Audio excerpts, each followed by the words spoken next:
afternoon, everyone. Ladies and gentlemen, you all look so beautiful. I know it's after 4 p.m. My usual workday has officially ended, so I endeavor to be very brief. I do not think I'll need the entire 10 minutes. I'll only take 5.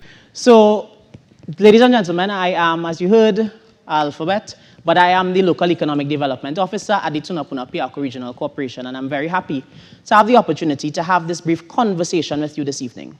And I say conversation because I am the least of them all that stand before you this evening. And despite that, I think it's important because of who Tunapuna Piarco is. By geography, we are the 3rd largest municipality in Trinidad and Tobago, but by population, we're the largest. We have a population of approximately 275,000 people, and our geography spans to the north at Blanchie Shares and is bounded to the south at the banks of the Caroni River. Most people don't know that Arima is actually a dot inside of Tunapuna Piarco. And I'm not here alone this afternoon. I want to acknowledge, before I even continue, the colleagues that I have from the other 14 municipalities that have taken the time to be with us here today, because green and environment and green infrastructure is important to municipalities and to local government because we are where the projects happen that touch people the most. We aren't central government. We don't do the very large multi-million-dollar projects, but what we do, you see and you feel, and when we don't do, you see, feel, and sometimes smell. As you know, local government is responsible for something as simple as your garbage collection. And we see today that garbage collection is very important to our entire discussion. We've heard a lot about sustainability, so I will not attempt to redefine what has already been defined. But I'll talk a bit about why it matters to us in Tunapuna Piarco.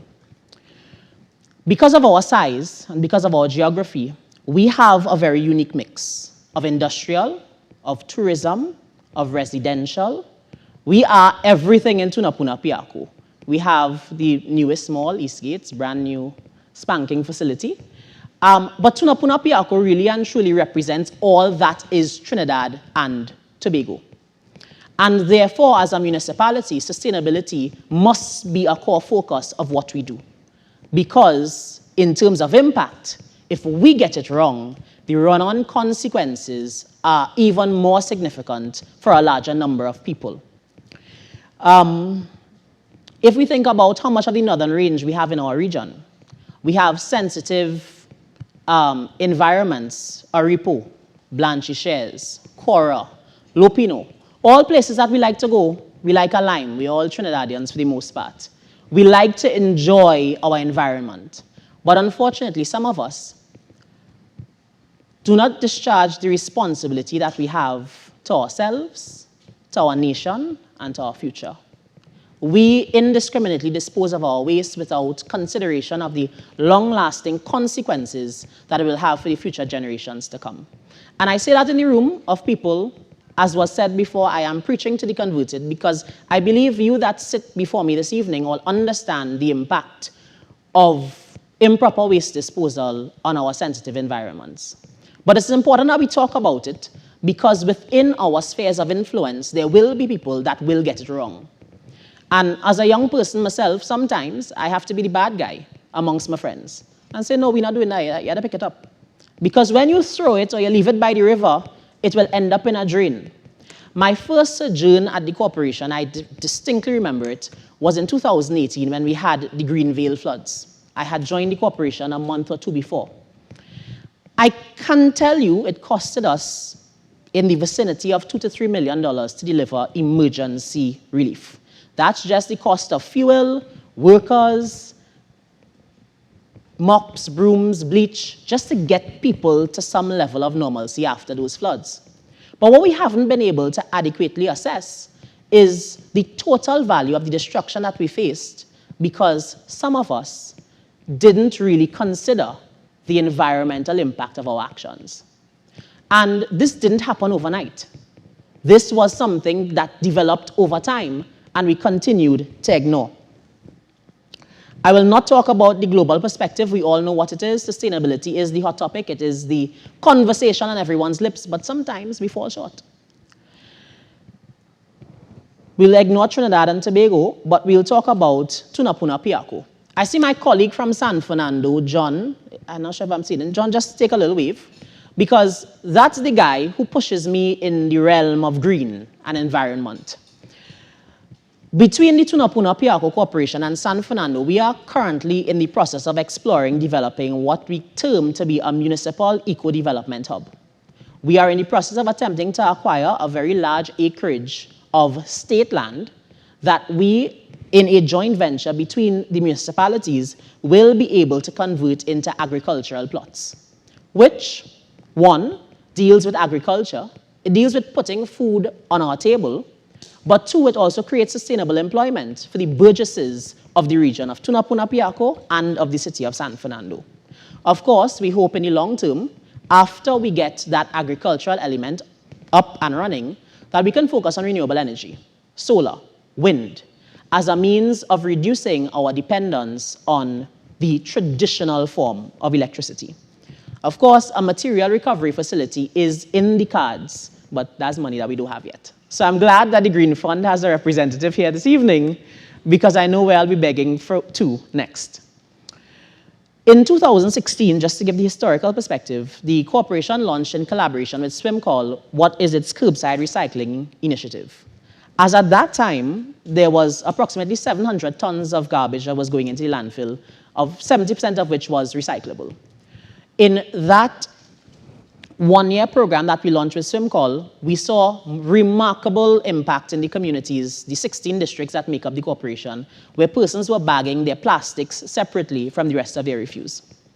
And therefore, we are attempting to bring that back on stream. It's in the next slide, so I'll talk about this first. So this year, we are very fortunate that we've received a pocket of funding from the Commonwealth Local Government Federation to engage in a green infrastructure project. We did some research. We found a wonderful organization that happens to specialize in vetiver. I can't remember the name of the thing, some IAM something. But that organization, we've gone to and asked to partner with us as our implementation partner to assist us in doing some land stabilization in the communities that are most impacted by significant rainfall and blockage. So those are the communities of Blanchisseuse, Aripo, Cora, and Lupino. So we have gotten that funding, and we are in the process of implementing that flood mitigation and landslide stabilization initiative through the use of vetiver. I'm saying that now. My counterparts in local government didn't know about it before now, so you all know where to look and what to do. I've already discussed why, and it's just because these landslides and flooding significantly impacts the lives of the burgesses of those communities. Sometimes people are trapped in their communities for 2 to 3 days while we are clearing the landslips. And we hope with the use of vetiver, we can stabilize the mountainsides so that the instances of landslides are reduced. Just last month, we would have launched an initiative in the communities of Trestrail and Greenvale. And that project, we actually call it Don't Toss It, Compost It. It's where we are partnering with Unite Caribbean and the IADB and SwimCall to pick up 2 days per week for 6 months in the first instance, all of the organic waste so that it can be composted and repurposed going forward. Why are we doing all of these things? In collaboration with the Ministry of Local Government, the CLGF, Agriculture, Trade, Planning and Development, and even the private sector organizations that come to us from time to time, we see our role in environmental protection and conservation as very important. Of course, when we take a closer look at it, every action that we take, no matter how small it is, has a positive impact on reducing the waste that goes into our landfills. As Economic Development Officer, one of the important things is creating sustainable employment opportunities for the residents of the region, and these activities serve that dual purpose. And it's very important because we must protect the future of the next generation. Yeah? There are some challenges. Of course, the cost of green technology is very significant. Solar, I can't even afford to put it on my own house. However, we have to make those steps. We have to find the money. The money exists somewhere. And it's in rooms like these that we can collaborate and work together to direct each other as to where those pockets of funds are. I see my time is up, so I will not belabor you very much longer. But I want to touch on one thing. How do we make it work? Social reengineering is required. We have to change the minds and hearts of the citizens of this country. We have to get people to understand that it's not just my job, or your job, or the garbage collector's job. It's all of our job, because we are all impacted, whether it happens or it doesn't. We have to get the citizens to understand that every piece of garbage that I throw into our watercourse is 1% greater the chance that I would lose everything that I have in a flood. And sometimes we always look and say, no, it's not me. It wouldn't happen to me. But it is when it comes home, we recognize the importance of our actions. Yeah? So beyond this, we've already discussed in some summary what the opportunities are, but collectively, we want to say it's all of our business. It's my future, it's your future, it's our future together. So ladies and gentlemen, with those few words, I thank you.